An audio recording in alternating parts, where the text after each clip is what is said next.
آئی رنڈیاں اس کو لے کر آئیں تو وہ کہتی ہے بھئی گناہ کرتی ہوں، زنا کرتی ہوں، روح سیاہ ہوں، گناہگار ہوں۔ پیر کی زیارت کے لیے آتے ہوئے شرماتی تھی تو پیر صاحب کیا کہتے ہیں جواب میں؟ جو ان کے امام ہیں وہ کیا کہہ رہے ہیں؟ کہتے ہیں شرمانے والی کون سی بات ہے، زنا کرنے والا اور کرانے والا تو وہی ہے۔ یہ جن کو تم صاحب حال کہو اور وہ کہیں جو میں ہوں وہ تو ہے، اللہ بننے کا طریقہ بھی وہی کفر مرزا غلام احمد قادیانی کا ہے، وہی کفر تمہارا ہے، وہ امت سے خارج ہے، اور تم یہاں اہل حدیثوں کے خلاف جلسے کرو، اہل حدیثوں کے خلاف نعرے مارو۔ تم کب تک یہ جرت کرو گے؟ اللہ کے فضل و کرم سے اگر ایک گیا ہے تو کہیں آئیں گے انشاءاللہ الرحمن۔ آئیں گے یا نہیں آئیں گے؟ آئیں گے انشاءاللہ الرحمن اللہ کے فضل و کرم سے۔ اور پھر سوانح غلام رسول کے حوالے سے کچھ باتیں پیش کی ہیں۔ ہم نہیں مانتے سوانح غلام رسول، مجہول کی لکھی ہوئی بات کو ہم تسلیم کرتے نہیں، اہل حدیث کا یہ عقیدہ نہیں۔ صوفی عبداللہ کی سیرت کے وہ واقعات جو گھڑنے والوں نے گھڑ کر لکھے ہیں، صوفی عبداللہ موحد تھا، متبع سنت تھا، اہل حدیث کا امام تھا، شرک اور کفر اور بدعت کے خلاف تھا۔ یہ کام صوفی عبداللہ صاحب کر سکتے نہیں، یہ سازشوں سے گھڑ کر ان پر لگائے گئے ہیں۔ جس طرح محبوب شخصیات پر لوگوں نے کتابیں گھڑ کر لگا دی، شاہ ولی اللہ کے نام لگائیں، دیگر اکابرین کے نام لگائیں تاکہ ہمارے جھوٹے مسلک کو فروغ مل جائے۔ میرے بھائیوں، اللہ سے یہی دعا ہے اللہ اسلام پر زندہ رکھے اور اللہ خاتمہ بالایمان کرے۔ اور اہل حدیث کی جو دوسری، اہل حدیث کا جو ترہ امتیاز ہے، اہل حدیث کا جو دوسرا نام ہے، دوسری شناخت ہے، وہ اہل سنت والجماعت ہے۔ یہ نام ہمارا ہے، ان کا یہ نام نہیں ہے۔ یہ کہتے ہیں اللہ وجود کے اعتبار سے ہر جگہ پہ موجود ہے، اور عقیدہ وحدت الوجود کی یہی بنیاد ہے کہ بندے کا جسم بھی ایک وجود ہے اور اس میں اللہ آ جاتا ہے، اللہ داخل ہو جاتا ہے۔ اہل حدیث کا یہ عقیدہ ہے، محدثین کا عقیدہ ہے، الرحمن علی العرش استویٰ، اللہ عرش پر ہے، اس کی صفات میں وسع کرسیہ السماوات والارض۔ محدثین نے اس عقیدہ کے رد پر کتابیں لکھی ہیں۔ کتاب العلو ہے امام ذہبی کی، کتاب الشریعہ امام آجری کی ہے، اور الاعتقاد اہل سنت والجماعہ امام بہقی کی ہے، کتاب التوحید بخاری کی ہے، کتاب التوحید ابن خزیمہ کی ہے کہ اللہ کا وجود ہر جگہ پر نہیں۔ یہ حلولیہ کا عقیدہ ہے، اہل سنت کا عقیدہ نہیں ہے، اور یہ عقیدہ دیوبندیوں کا ہے۔ اور پھر اہل سنت والجماعت کہتے ہیں کہ عمل ایمان کا حصہ ہے، عمل سے ایمان کم بھی ہوتا ہے، بڑھتا بھی ہے۔ یہ کہتے ہیں عمل ایمان کا حصہ نہیں ہے۔ ایمان و اہل السماء والارض، یہ ملا علی قاری ان کا حنفی امام ہے، شرح فقہ اکبر میں کیا لکھتا ہے؟ ایمان و اہل السماء والارض، اور فقہ اکبر امام ابو حنیفہ کی کتاب ہے کہ اہل زمین اور اہل آسمان کا ایمان برابر ہے۔ ابو بکر اور ابلیس کا ایمان نعوذ باللہ برابر ہے۔ ابو بکر بھی کہتا ہے یا رب، ابلیس بھی کہتا ہے یا رب۔ یہ خطیب بغدادی کی کتاب میں تاریخ میں صحیح سند سے قول موجود ہے، اور اسی طرح لکھا ہوا ہے کہ آدم علیہ السلام کا اور ابلیس کا ایمان برابر ہے نعوذ باللہ۔ وہ بھی کہتے ہیں یا رب، یہ بھی کہتے ہیں یا رب۔ یہ خطیب بغدادی کی تاریخ میں بات موجود ہے۔ تو ہمارا جو اختلاف ہے یہ جہمیہ ہیں، یہ مرجیہ ہیں، اور یہ صفات باری تعالیٰ کی تعویل کرتے ہیں۔ تعویل کرنا جو ہے یہ بدعت ہے، تعویل کرنے والا اہل سنت سے خارج ہے۔ اور جو تمہارے کفریہ شرکی عقائد ہے، عقیدہ وحدت الوجود، اللہ کی گستاخیاں، رسول اللہ کی گستاخیاں، صحابہ کی گستاخیاں، قرآن کی گستاخی اور حدیث کی گستاخی، ائمہ حدیث کی گستاخی، یہ وہ چیزیں ہیں یہ وہ تمہارے کفر و شرک و بدعات ہیں جن کی بنا پہ اہل حدیث تم سے بیزار ہیں. اور اہل حدیثوں ان سے عقائد پر بات کرو.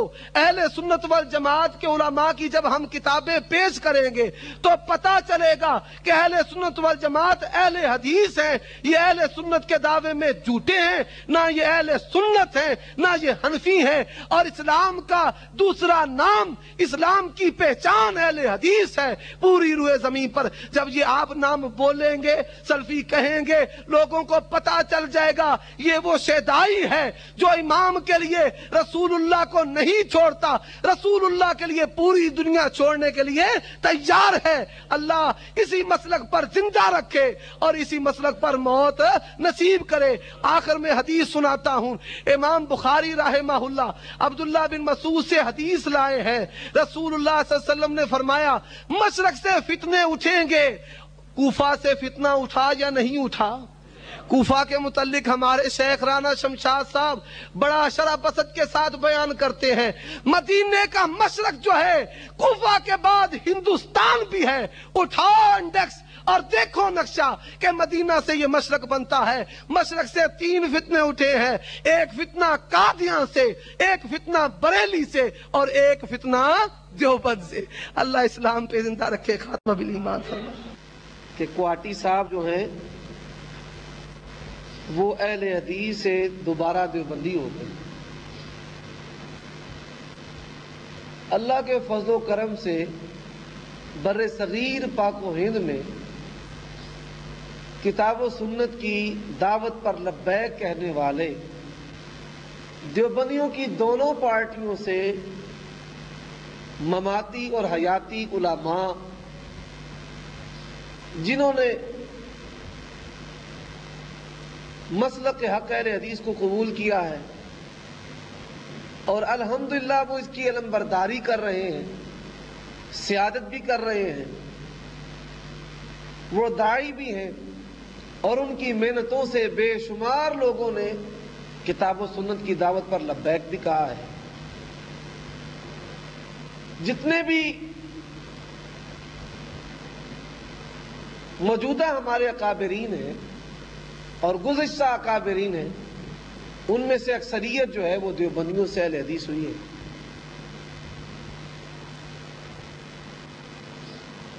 تو ان کو اس مسئلہ پر، اس بات پر بڑی تکلیف کہ پڑھائے ہم، پالے ہم، محنت ہماری، سب کچھ ہمارا، لیکن جب وہ تیار ہو کر شیخ بنتا ہے، حدیث پڑھانے لگتا ہے تو وہ اہل حدیث ہو جاتا ہے. الحمدللہ علی ذالک.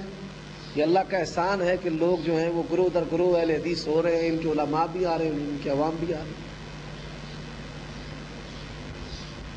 آج تک ان میں سے کوئی بھی دیوبندیوں سے جو اہل حدیث ہوا ہے وہ اہل حدیث ہونے کے بعد کبھی بھی دیوبندی نہیں ہوا.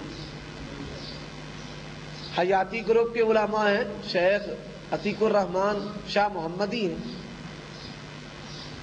اسی طرح زبیر علی زئی صاحب ہیں، مبشر احمد ربانی صاحب ہیں، مفتی اللہ بخش ملتانی صاحب ہیں اور شیخ عبدالسلام رستمی ہیں. یہ جتنے بھی علماء ہیں جن کی یہ بھی گنتی کرتے ہیں یہ اہل حدیث ہوئے ہیں اور دنیا کی کوئی بھی طاقت اور لالچ جو ہے یہ ان کو دوبارہ دیوبندی نہیں بنا سکے. لیکن جو آئے ہی اس ارادے کے ساتھ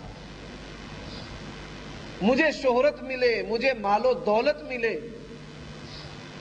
تو یہ ہمارے پاس نہیں ہے. ہمارے پاس اللہ کا قرآن ہے، محمد الرسول اللہ کا فرمان ہے. ہمارے پاس یہ چیزیں دینے کے لیے نہیں ہے. ہمارے پاس دینے کے لیے قرآن اور حدیث.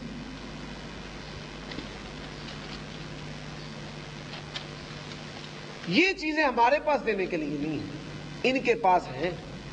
اور کوہاٹی صاحب یہ ہی لینے یہاں آئے تھے جو ان کو نہیں ملا، اور جنہوں نے دینے کا یقین دلایا ہے اب ان کی طرف چلے گئے.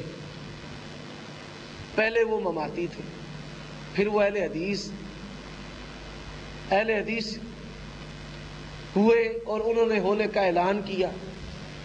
جب اہل حدیث ہوئے انہوں نے اپنے پنڈی کے انٹرویو میں دیوبندیوں کو کافر اور مشرک قرار دیا، ان کے عقائد کو کفریہ اور شرکیہ قرار دیا، ان کے عقائد کو کفریہ اور شرکیہ قرار دیا۔ ان کے عقائد کو کفریہ اور شرکیہ قرار دیا، اور دنیا کے